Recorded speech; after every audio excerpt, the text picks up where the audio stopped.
संस्थेचे प्रमुख, सोलापूर शहर मध्येचे दमदार आमदार सन्माननीय देवेंद्रदादा कोठे, त्यांना प्रत्येक गोष्टीत सावलीप्रमाणे साथ देणाऱ्या आमच्या वहिनी सौभाग्यवती मोनिकाताई कोठे, आमच्या मोठ्या भगिनी डॉक्टर राधिकाताई चिलका, मंचावर उपस्थित असणारे नगरसेवक सन्माननीय सत्यनारायणजी गुर्रम, सन्माननीय नगरसेवक सिद्धेश्वरजी कमटम, खास गुजरातवरून आलेले दादांचे परममित्र दर्शनजी पटेल साहेब,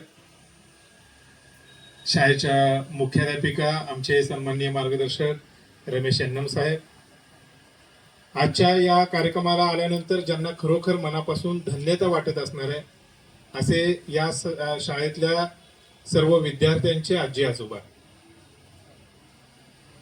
इथले सगळे शिक्षक, शिक्षकेतर कर्मचारी आणि विद्यार्थी बंधूंनो,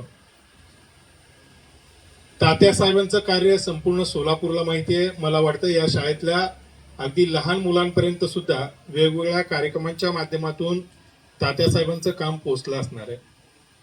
एक असं व्यक्तिमत्व ज्यांनी स्वतःच्या कर्तृत्वावर एक साम्राज्य उभं केलं म्हटलं तर वावगं ठरणार नाही.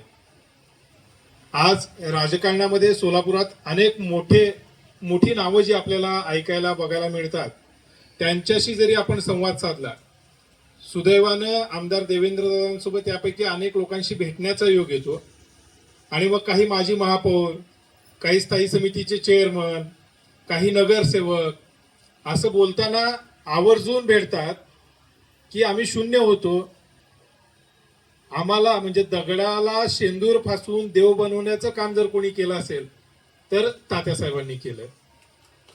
आमची योग्यता होती की नाही आम्हाला माहित नाही, पण आम्ही या स्टेजपर्यंत कधीच पोहोचू शकलो नसतो.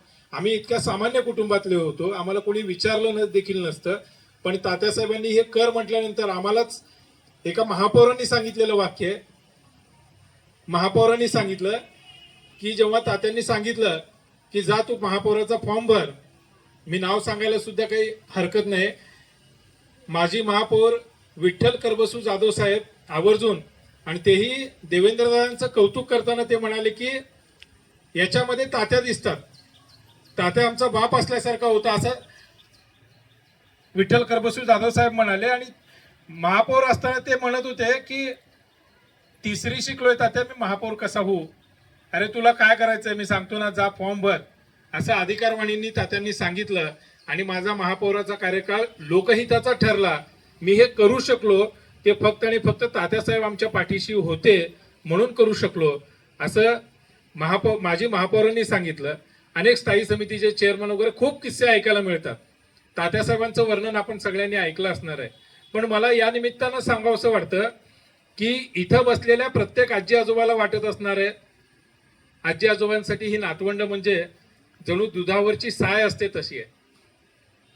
खरं ना, तुमची माया या लेकरांवर जास्त असते, आई वडिलापेक्षा जास्त असते. या शाळेत फक्त शिकवलं जात नाही तर या शाळेमध्ये संस्कार घडवले जातात, याची पक्की खात्री तुम्हाला सुद्धा आजच्या कार्यक्रमाच्या निमित्तानं झाली असणार आहे.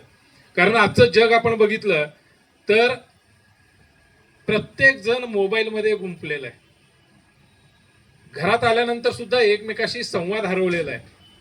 आणि अशा काळामध्ये तो एक नाना पाटेकरचा चित्रपट आहे जुनं फर्निचर, तसं आपण ज्येष्ठ नागरिक म्हणजे जणू काही अडगळीतलं सामान बनलोय की काय, अशी आजच्या या जगाची रीत झाली आहे.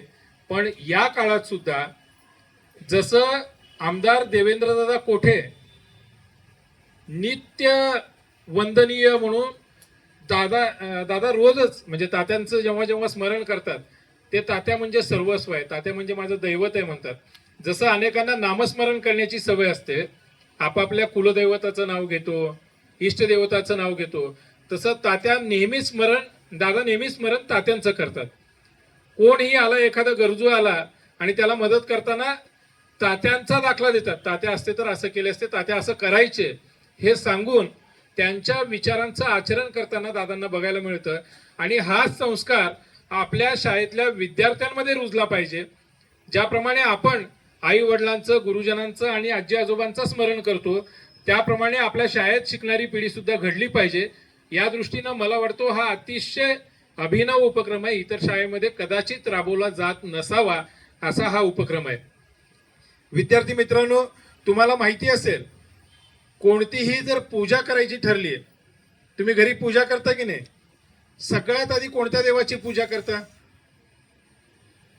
पूजेला सुरुवात करताना पहिला मान कुठल्या देवाला आहे?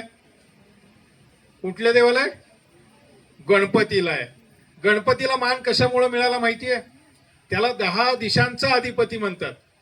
बरोबर आहे? सर्व दिशांचा अधिपती गणपती. कुठल्याही कामाचा श्री गणेशा, म्हणजे तिथं पण परत गणपतीचं नाव आलं. श्री गणेशा करायचं आहे. पहिली पूजा कोणाची करायची? गणपतीची. कशामुळं? गणपती बाप्पांनी हा मान जो मिळवलाय तो आई वडिलांची सेवा करून मिळवलाय. आता तुम्ही सुद्धा तुमच्या मित्रांशी स्पर्धा करत असाल, तुमच्या भावंडांशी स्पर्धा करत असाल. तशी एकदा स्पर्धा गणपती बाप्पाची आणि कार्तिकेय स्वामी म्हणजे त्यांच्या बंधूंची लागली. काय स्पर्धा लागली? काय शर्यत लागली माहिती आहे? या जगाला फेरी मारायचं, कोण आधी फेरी मारून येते. आणि कार्तिकेय स्वामी फिरायला गेले. गणपती बाप्पा काय केले माहितीये का? ते तिथल्या तिथं आपल्या आई वडिलांना म्हणजे भगवान भोले शंकर आणि पार्वती माता यांना त्यांनी फेरी मारली आणि ते म्हणाले, माझं विश्व, माझं जग म्हणजे माझे आई वडील आहेत. तर आई वडिलांची सेवा केल्यानं गणपती बाप्पाला पूजेतला पहिला मान मिळालाय. त्या पद्धतीनं आपण सर्वांनी सुद्धा आपल्या संस्थापकांची जी अपेक्षा आहे आपल्याकडून, तुम्ही या देशाचे, या राष्ट्राचे आदर्श नागरिक घडला पाहिजेत, यासाठी प्रत्येक वेळी ते प्रयत्नशील असतात. या शाळेतले सर्व शिक्षक सुद्धा त्या दृष्टीनं विशेष प्रयत्न करत असतात. तर त्यांची ती अपेक्षा पूर्ण करण्यासाठी तुम्ही नित्यनेमानं आई वडिलांचे चरण स्पर्श करत चला. घरातून निघताना आई वडिलांचे, आजी आजोबांचे आशीर्वाद घेत चला. आणि आपण जी कुठली गोष्ट करतोय ती त्यांची मान उंचवणारी, समाजात त्यांचा आदर मान सन्मान वाढवणारी असावी, या दृष्टीनं प्रयत्न करा. खूप खूप अभ्यास करा, खूप मोठे व्हा. तुम्हा सगळ्यांना मनापासून शुभेच्छा देतो. आणि आजच्या ह्या अतिशय स्तुत्य उपक्रमाप्रसंगी या कार्यक्रमाला बोलवून जो मान सन्मान दिला आणि इथं बोलण्याची संधी दिली त्याबद्दल मी आयोजकांचे मनापासून आभार व्यक्त करून आपली रजा घेतो. तात्यासाहेबांच्या स्मृतींना या निमित्तानं शब्दसुमनांनी आदरांजली अर्पण करून थांबतो. धन्यवाद. जय हिंद, जय महाराष्ट्र.